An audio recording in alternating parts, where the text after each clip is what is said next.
Welcome to TB Dahl Audiobooks. Before the story begins, please take a quick second to subscribe and leave a comment below. Your support keeps these stories alive. Now, enjoy the listen. This is an audiobook. Chapter 4, Part 1.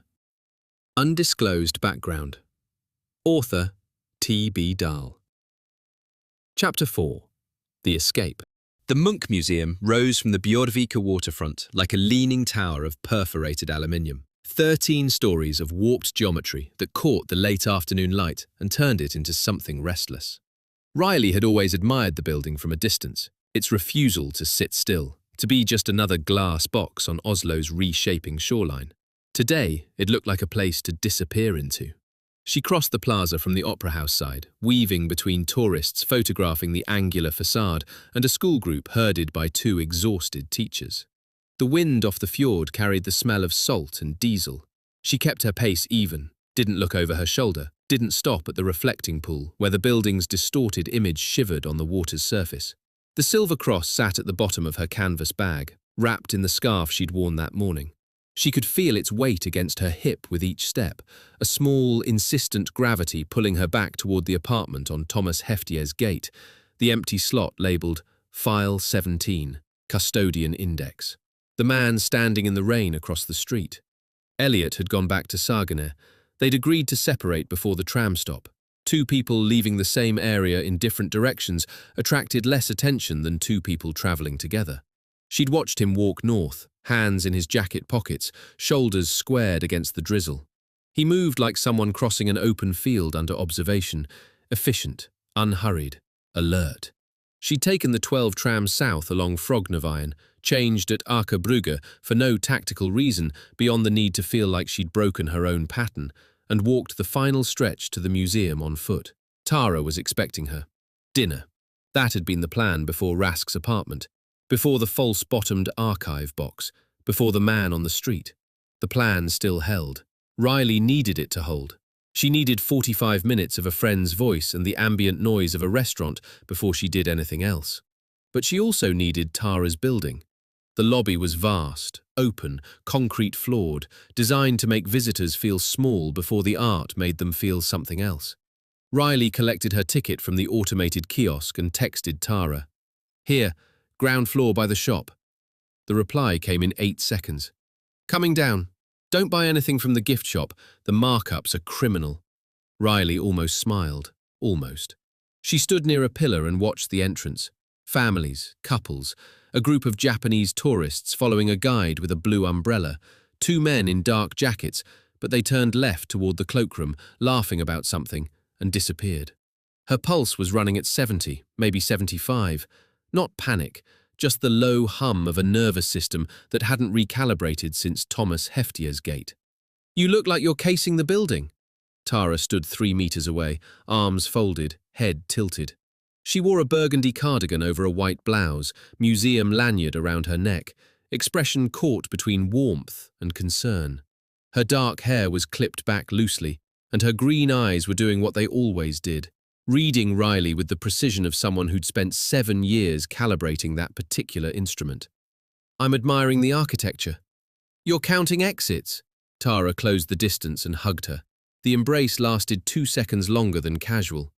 "You sounded terrible on the phone this morning, and you look worse." "Thanks." "I didn't say you look bad.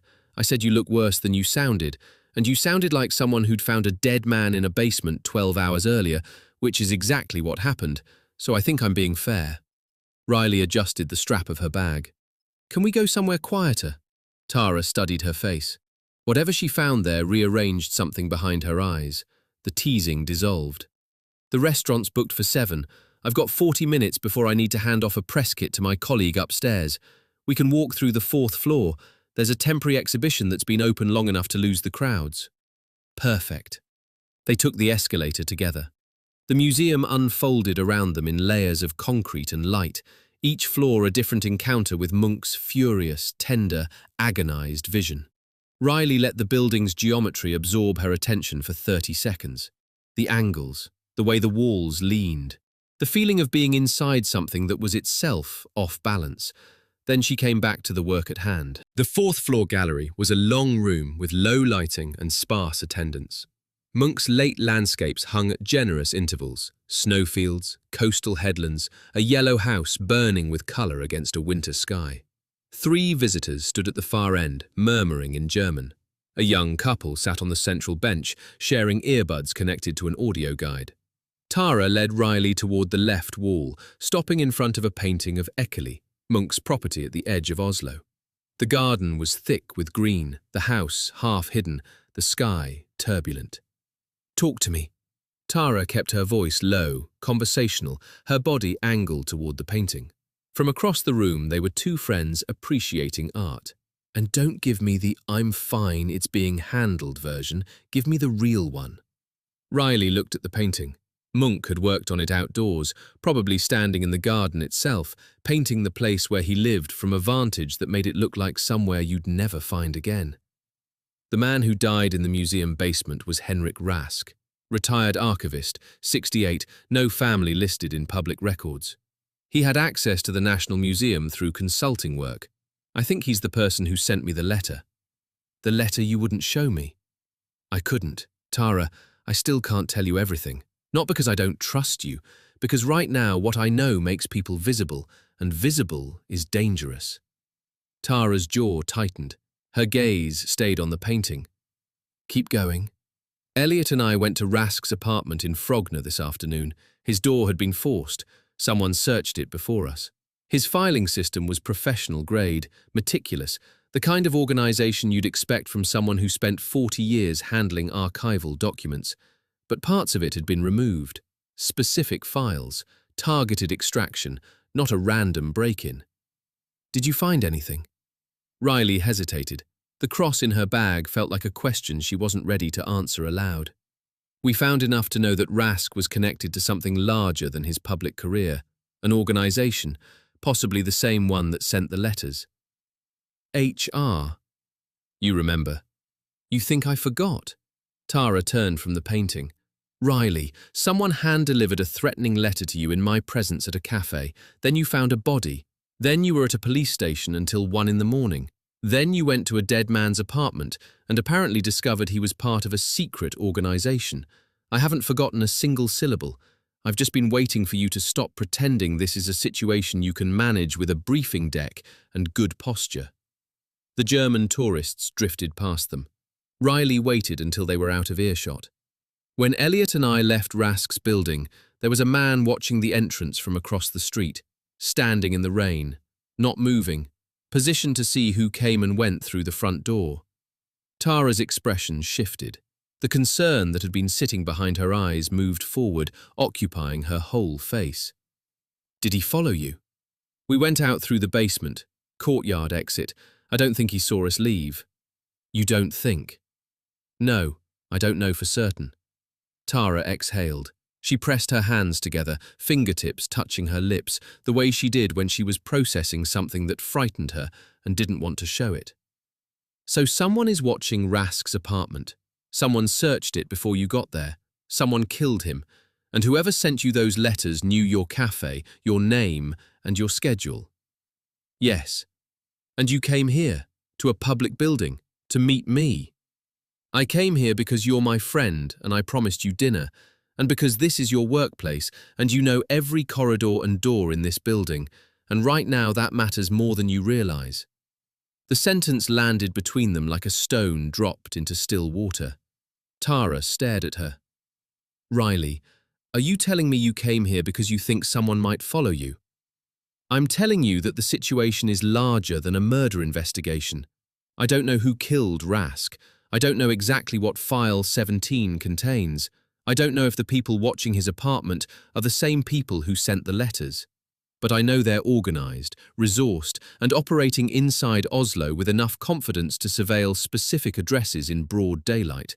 And I know that the connection between Rask and the letters puts Elliot and me inside whatever this is, whether we want to be there or not." Tara's hands dropped to her sides. She was quiet for a long moment, her gaze moving across Riley's face the way it had in the lobby, not reading emotion now, but calculating something deeper. You should have called me before going to Rask's apartment, not after. I know. You should have gone to the police. The police have the envelopes and our statements. They're investigating Rask's death, but they don't know what we found in his apartment. And right now, I'm not sure what happens if we tell them. What does that mean? It means the people behind this have been operating for a long time, decades, maybe longer. They have resources, structure, and internal factions. If Norwegian police open a formal investigation into Rask's network connections, everything becomes public record. Discovery, evidence logs, witness lists. Anyone monitoring the investigation, through legal channels, media, or other means, gets a map of exactly who knows what. Tara pressed her lips together. You sound like you're briefing a client. I'm briefing you, because you deserve to know that being close to me right now carries a risk I can't quantify. Don't do that. Do what? Don't turn this into a liability assessment where I'm the variable you're trying to protect by pushing me to a safe distance. I've known you for 7 years. I can see that you're scared, and I can see that you're pretending the analysis is making you less scared, and I'm telling you it's not working. Riley looked at the painting again. Munch's garden, the house half hidden in green. A safe place rendered by a man who understood that no place was truly safe, that the world pressed in through colour and light and weather, and that the only honest response was to paint it all, the beauty and the threat, without looking away. I am scared, she said. I've been scared since last night. I'm good at rooting around it, but it's there. Tara touched her arm, brief, firm. Okay, good. Now we're having a real conversation. She glanced toward the gallery entrance. You said you needed my building. Tell me what you need. Right now. I need you to walk through the exhibition with me like we're two friends looking at art. And if I tell you we need to move, I need you to trust me and help me get to a part of this building that isn't accessible to the public. They moved through the gallery slowly, pausing at paintings, maintaining the cadence of visitors with nowhere else to be. Tara talked about the exhibition, an overview of Munch's relationship with landscape, his years at Eckerley, the way his late work abandoned the psychological intensity of the early paintings for something looser and more elemental. Her voice was steady, professional, the museum communicator providing context for a friend. Riley listened with half her attention. The other half mapped the room. The German tourists had left. The couple on the bench were gone. 2 new visitors entered from the south doorway, a woman in a red coat with a toddler, and behind them, alone, a man in a grey jacket. He was mid-30s, medium height, dark hair, cropped short. He wore the jacket open over a dark sweater and moved with a particular quality that Riley's brain flagged before she could articulate why. He wasn't browsing. His eyes touched the paintings without engaging them, quick lateral sweeps that took in the room's geometry, the positions of other visitors, the exits. He stopped in front of a winter landscape near the south entrance, stood there, didn't move. Riley guided Tara toward the next painting on the left wall, a view of the Oslo fjord in summer, thick with blue and green, the water almost vibrating. That man near the south door, Riley said. Grey jacket. Don't look directly. Tara's hand tightened on her lanyard, but she kept her body language relaxed, leaning toward the painting as if examining a detail. I see him, in my peripheral. He came in 30 seconds after the woman with the child. He hasn't looked at a painting for more than 2 seconds, and he's positioned himself to cover the room's 2 exits. He could be waiting for someone. He could. They moved to the next painting.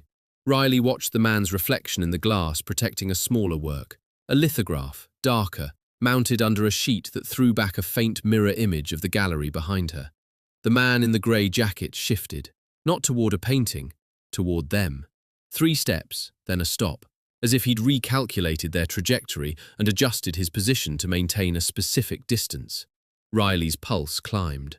75, 80. We're going to move to the next room, she said. Same pace, don't speed up. They crossed through the north doorway into an adjacent gallery.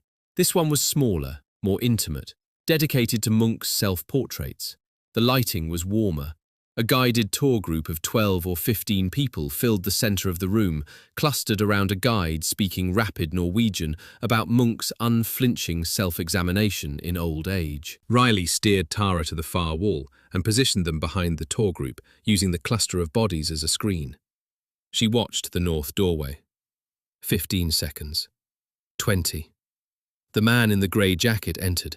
He paused at the threshold, scanning over the heads of the tour group. His gaze passed across the room, stopped for a fraction of a second in Riley's direction, then continued. He moved to the right wall, stood in front of a self-portrait. His hands hung at his sides, relaxed, but his weight was on the balls of his feet. "He followed us," Tara said quietly. Her voice had changed.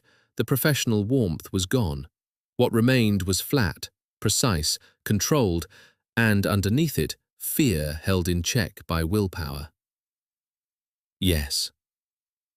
"So this is real?" "This is real." The tour group shifted deeper into the room. The guide was discussing self-portrait between the clock and the bed, the old man standing between time and rest, between life and its absence.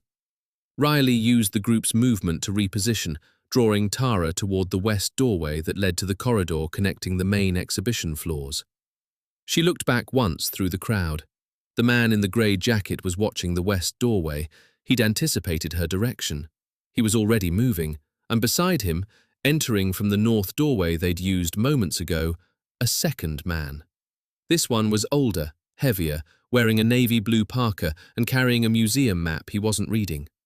He stopped 2 meters inside the room and oriented himself toward the same west doorway. 2 of them. Coordinated positioning. One ahead, one behind. Classic bracket surveillance, designed to cover a subject's forward and backward movements simultaneously. Riley's training at Ericsson and Lindgren had included a seminar on personal security for consultants working in high-risk environments. She'd found it interesting in an abstract way, the geometry of surveillance, the behavioral signatures of professional watchers, the ways a target could confirm or deny a tale. She'd written notes, filed them, never expected to use them while standing in front of an Edvard Munch painting with her best friend. "There are 2, she said. Tara went very still. She didn't look, didn't turn. She kept her eyes on the painting in front of her, a portrait she probably knew by heart, and Riley watched something pass through her expression, not panic, but the rapid interior negotiation of someone whose reality had just shifted beneath her. "The one in the parka," Tara said. "He came in through the north door." "You saw him?" "I work here. I notice who enters rooms." Riley touched Tara's elbow. "I need your building now." Tara moved, not with the urgent scramble of someone fleeing, but with the composed purpose of a woman walking through her own workplace. Someone who belonged here, who had a reason for every turn, whose lanyard and staff card were visible and unremarkable. She led Riley through the west doorway into the corridor. The space was wider here, the ceiling higher, designed to funnel visitors between exhibition floors. Other visitors moved in both directions, some heading toward the cafe on the 6th floor, others drifting toward the staircase. Enough bodies to provide partial cover, not enough to hide in. Tara walked at a natural pace. Her shoulders were straight, her breathing was even, but Riley saw the tension in her hands, the way her fingers curled around the lanyard, knuckles pale. "There's a service door at the end of this corridor," Tara said without turning her head. "Left side, past the fire extinguisher cabinet. Grey door, no window, card reader on the right, staff only. It leads to the back corridor we use for exhibition changeovers, moving art, equipment, temporary walls." "Will your card work?" "It's my building." They passed a family photographing each other against the corridor's angled window, the fjord glittering behind them. Riley resisted the pull to look back. Looking back was confirmation. Looking back told the men behind her that she knew they were there, and that knowledge would change their calculus, make them tighten the bracket, move faster, risk closing the distance. Instead, she used the window. Its surface was slightly tinted, and the corridor lights behind her threw reflections across the glass in layers. Visitors, walls, a fire exit sign, and further back, 2 figures maintaining pace. They hadn't closed the gap. But they hadn't fallen behind. 20 meters, Tara said. The door's just past the seating area on the left. A cluster of 3 low benches occupied a widened section of the corridor, positioned beside a window that looked out over the industrial waterfront and the new Deichmann Library beyond. 2 teenagers sat on one bench, absorbed in their phones. An elderly man dozed on another. Tara angled left past the benches. Riley stayed close, matching her stride, keeping her body between Tara and the corridor behind them. A protective geometry she'd learned from watching Elliot move through Rask's building.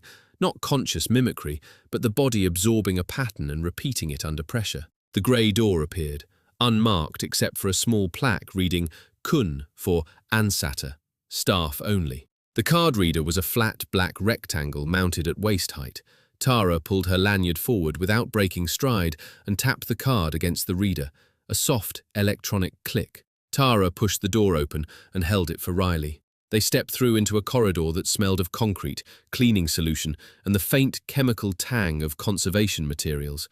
The door closed behind them with a solid metallic thud. Fluorescent lighting, bare concrete walls, rubber-edged floor tiles designed for the wheels of art carts and equipment trolleys.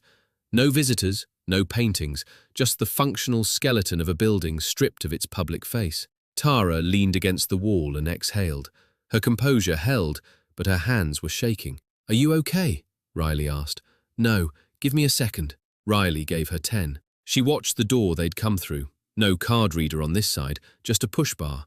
If the men didn't have staff access, they'd need another route, but that assumed they weren't resourced enough to obtain access, and everything Riley had seen in the last 36 hours suggested these people were resourced for exactly this kind of operation. "Tara, how many ways into this corridor?"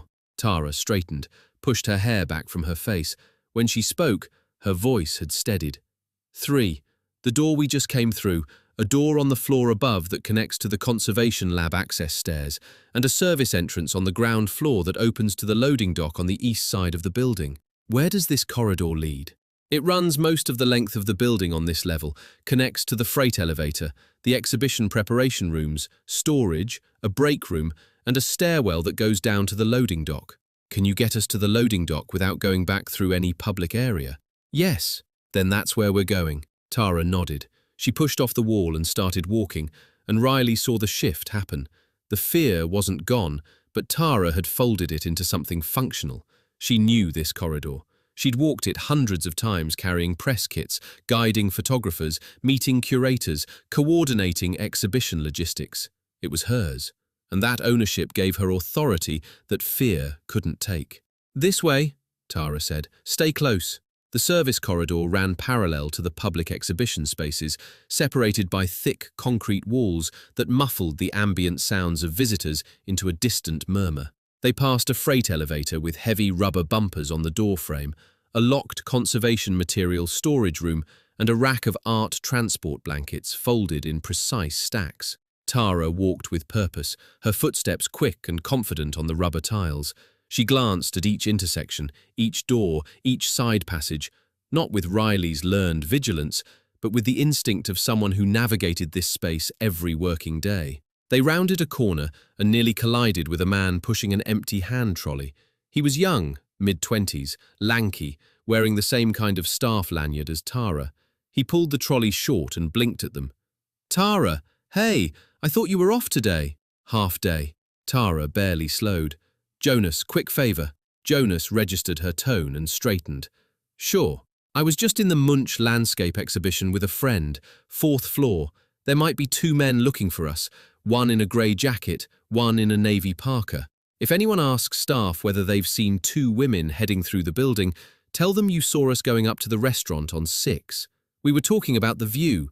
Can you do that?" Jonas looked from Tara to Riley and back.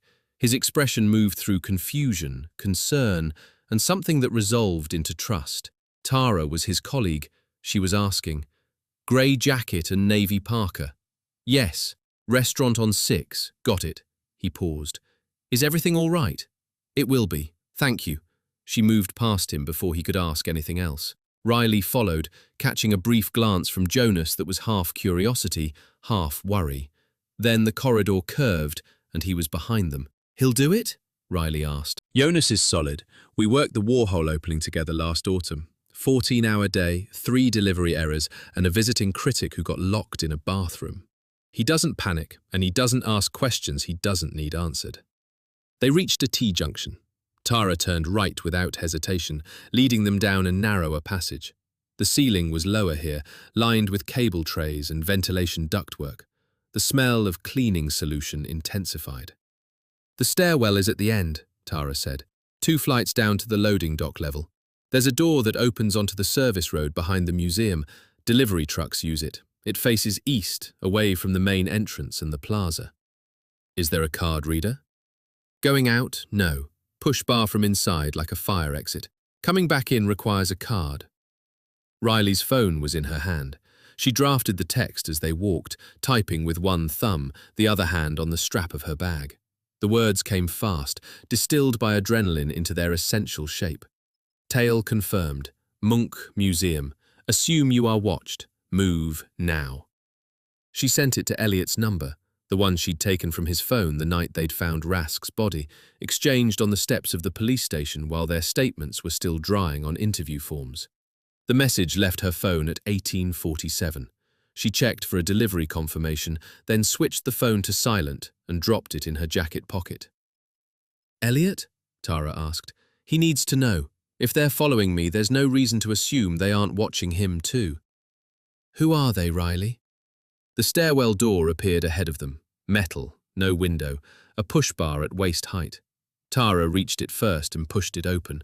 Cool air rose from below, carrying the faint smell of rain and exhaust from the loading dock. Riley followed her through and let the door close.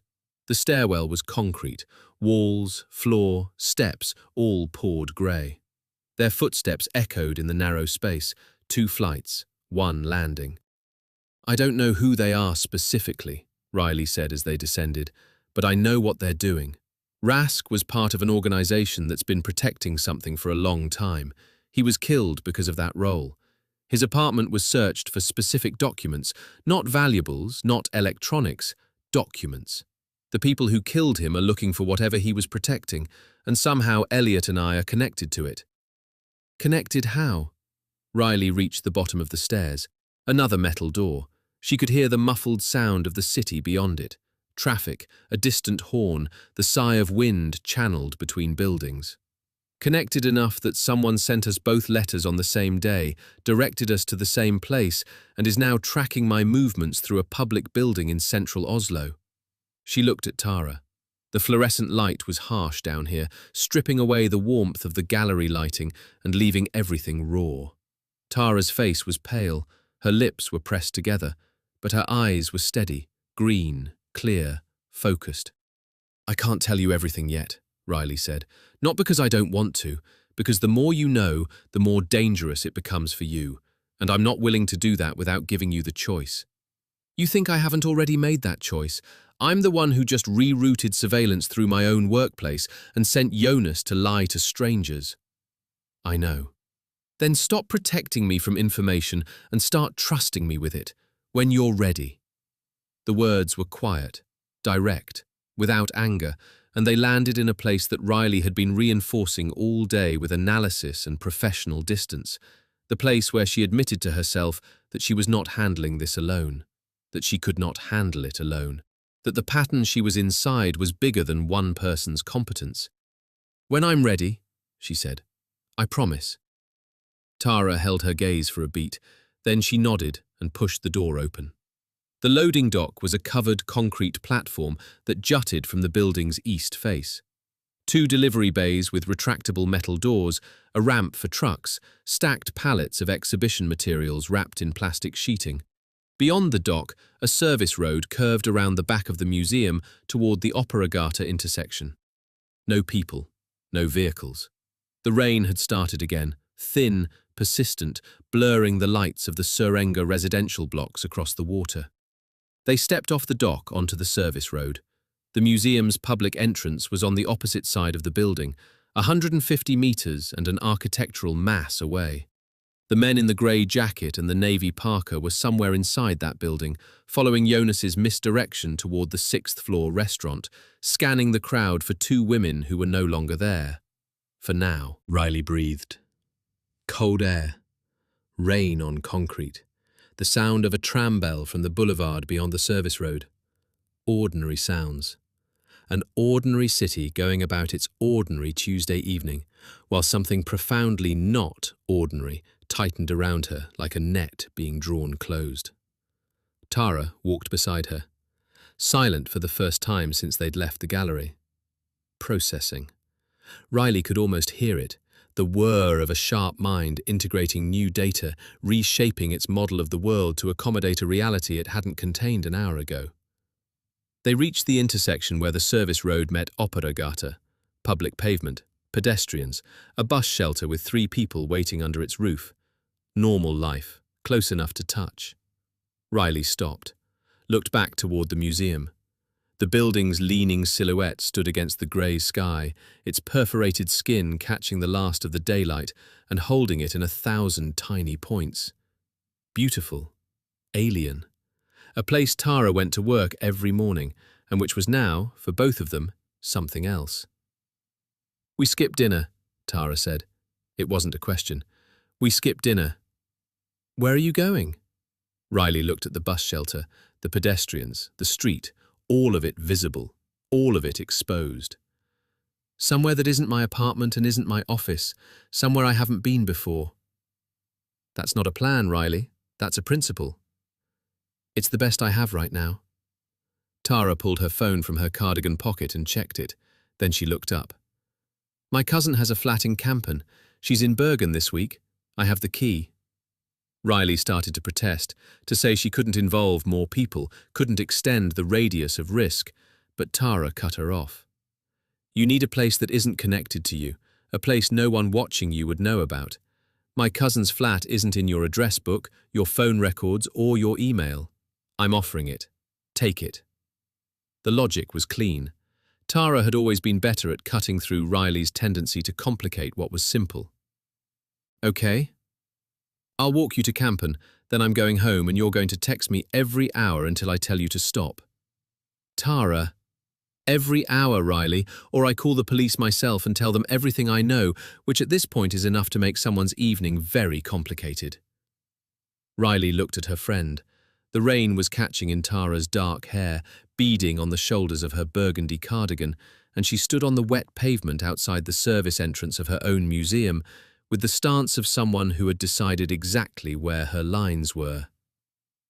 "Every hour," Riley said. They turned east toward Kampen, leaving the museum behind them, leaving the men inside it searching for 2 women who were already gone.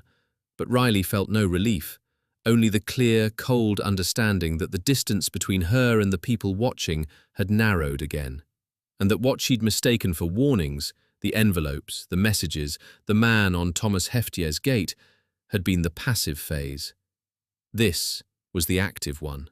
They were tracking her now, mapping her movements, identifying her contacts, and they had seen Tara's face. She pulled out her phone and checked for a reply from Elliot. Nothing yet. The rain fell harder as they walked. The text arrived at 1847.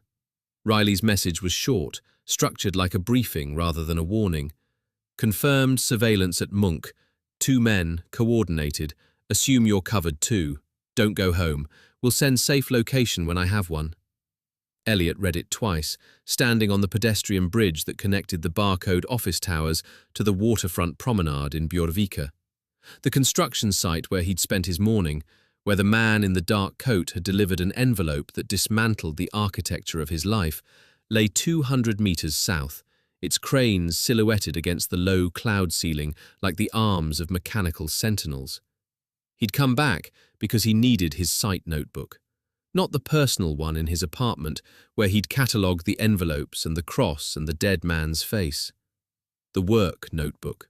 It lived in his locker at the site office, and it contained nothing connected to File 17 or Henrik Rask or the markings inside cream envelopes. But it was the only notebook he owned that held his daily routine in neat columns: times, locations, contacts, habits. If someone was building a pattern of his movements, and Riley's text confirmed someone was, then that notebook was a gift to anyone who found it.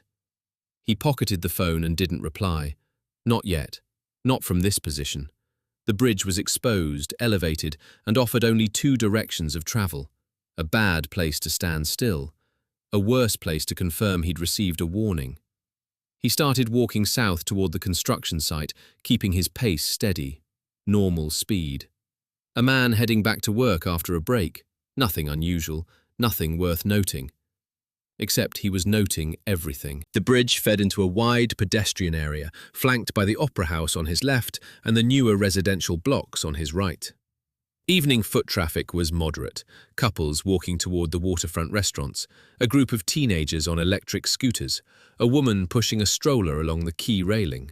He registered each of them and dismissed them. Scooter kids moved in packs, too visible, too loud. The woman with the stroller had a destination written in her posture. The couples were absorbed in each other. He watched reflections instead. The glass facades of the barcode buildings threw back the promenade in long, warped panels, turning pedestrians into stretched figures against the grey sky. He'd learned this in the army, not from a textbook, but from a Finnish exchange instructor in Reina who'd spent 3 years in plain clothes work before deciding he preferred honest soldiering. Glass is free surveillance, the instructor had said. Every shop window, every car panel, every puddle. You never need to turn your head if you know where the mirrors are. Elliot knew where the mirrors were. He counted his steps. 30, 40, reached the point where the promenade curved toward the site access road, let his gaze drift across a darkened office lobby's floor-to-ceiling windows on his right. A man, mid-30s, dark jacket, dark trousers, walking shoes, not trainers, not boots. The kind of nondescript clothing chosen because it matched everything and announced nothing. He was 40 meters behind Elliot and slightly to the left, matching his pace precisely. Elliot kept walking, didn't slow, didn't speed up. At the next building, a residential tower with a cafe on the ground floor, he angled his path toward the cafe entrance as if considering going inside. Paused, looked through the glass at the menu board posted near the door. The reflection gave him the promenade behind him in a clean, horizontal strip. The man had paused too. He'd stopped near a bench, one hand in his jacket pocket, his posture arranged to suggest someone checking his phone. But his feet were wrong. They were pointed toward Elliot, not toward the bench or the water, and his weight sat on the balls of his feet, ready to move. Elliot turned away from the cafe and continued south. 2 sightings, same man, matched pace, matched stops. That was enough. He crossed the access road that separated the promenade from the construction zone. The site occupied a full city block, a mixed-use development, 18 floors of offices above 3 floors of retail, with 2 levels of underground parking still being finished. Yellow cranes, temporary fencing, porter cabins arranged in a row along the northern perimeter. The evening shift was active. He could hear the rhythmic thud of a pile driver and the higher whine of an angle grinder from somewhere deep in the structure. The main gate faced the access road. A security guard sat inside a heated booth beside the vehicle barrier. Elliot's ID badge would get him through, but the main gate was visible from the promenade, from the cafe, from every reflective surface he'd just used to confirm his tale. Walking through the front gate would pin his location with precision.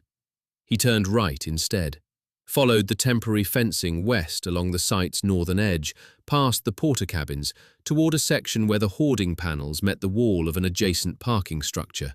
Here, where the fence angled around a utility trench, the workers had created an informal shortcut, a gap between 2 panels held in place by cable ties rather than bolts, wide enough for a person to slip through sideways.